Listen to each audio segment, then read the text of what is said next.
Unang-una tayo ay narito ngayon sa Balayan Regional Trial Court para mag-file ng kaso laban kay PCO Undersecretary Claire Castro dahil sa kanyang libelous statements tungkol sa aking solar business. Hindi ko po binenta ang prangkisa dahil wala akong kumpanyang may prangkisa na binenta ko. Ang binenta kong kumpanya ay walang prangkisa. At hindi ko naman pong nais na masaktan si Yusek Claire Castro, ngunit kailangan ko lang pong depensahan ang aking pangalan dahil naka ilang vlog na po siya tungkol sa akin at ayon po sa advice ng aking lawyer, maraming salamat po kay Attorney Topacio sa kanyang guidance. Napakarami pong grounds to file a case on Yusek Claire Castro for libel at based on the advice po of Attorney Topacio, pagpaplanuhin natin pa po ang iba pang mga legal na hakbang in response to all of these libelous statements. Pero ang pangunahing pakay ko po ay depensahan ang aking pangalan at gusto ko pong linawin sa inyong lahat, wala akong binentang prangkisa. Palakpakan sigurado ito mga DDS dito mga kababayan. At tuwang-tuwa yung mga DDS vloggers niya, lalo na si Atty. Trixie. Na mga kababayan, matagal na lang. Hinihintay yan. Silang baan ng libel. Libel itong si Auntie Claire ni Congressman Leviste, mga kababayan. Kukurap kaya yung mata ni Auntie Claire dyan.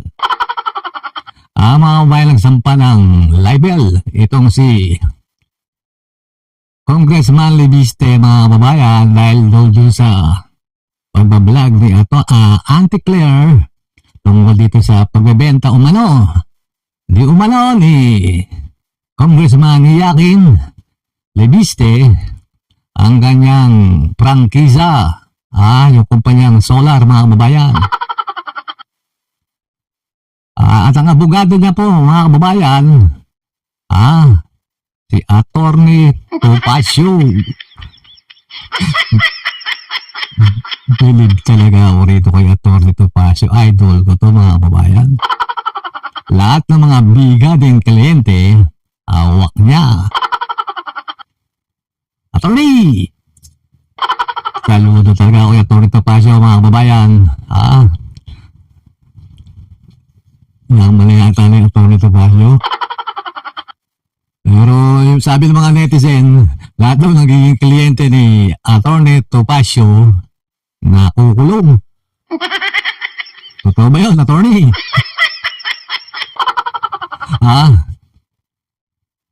Alam nyo mga kababayan, may sagot agad si Auntie Claire dyan sa 110 million na danyos na sinampa ni Leviste kay Atty. Claire Castro, mga kababayan. Sumasabay talaga sa trending itong si Leviste, mga kababayan. Hindi ba si Rason, yung bilyonaryo, sinampa ng kaso si Kiko Barsaga, 110 million din ang danyos na hinigay, mga kababayan. Ay, nako mga kababayan, ang saya-saya sa Pilipinas, mga kababayan. Sabi ni Auntie Claire, ang nagsabi daw ng una noon ay ang ombudsman. Bakit di na sinampa ng kaso ang ombudsman? Mga kababayan, ito tungkol sa mga negosyo ni Leviste, yung mga solar mga kababayan. Na binenta niya din sa Power. Sa Meralco yata, yung malaking bahagi ng kanyang kumpanya, may prangkisa po pala yan, dapat aprobado ng Kongreso, mga kababayan. Talagang habang naglalakad si Libiste, mga kabayan, papunta rin sa Regional Trial Court. Pagpasok mo sa Bicol, nakabak na yung media, sabay ayos yung papel, sabay harap sa media, sabay posing-posing, da-da-da, bla-bla-bla. Okay mga kababayan, ano po ay mangyayari dyan? Alam niyo naman, si Auntie Claire, abogado rin yan. Akala niyo, maisa niyo si Auntie Claire. Sinasabi pa nga ni Auntie Claire, sino ang nasa likod niyan? Si Auntie Claire pa. Para lang pag-usapan, siguro mga kababayan. Parang nakakasigurado na si Libiste na mananalo sa ipapile niyang kaso kay Auntie Claire, mga kababayan. Okay mga kababayan, abangan po natin muli ang susunod na mga episode ni Congressman Joaquin Libiste.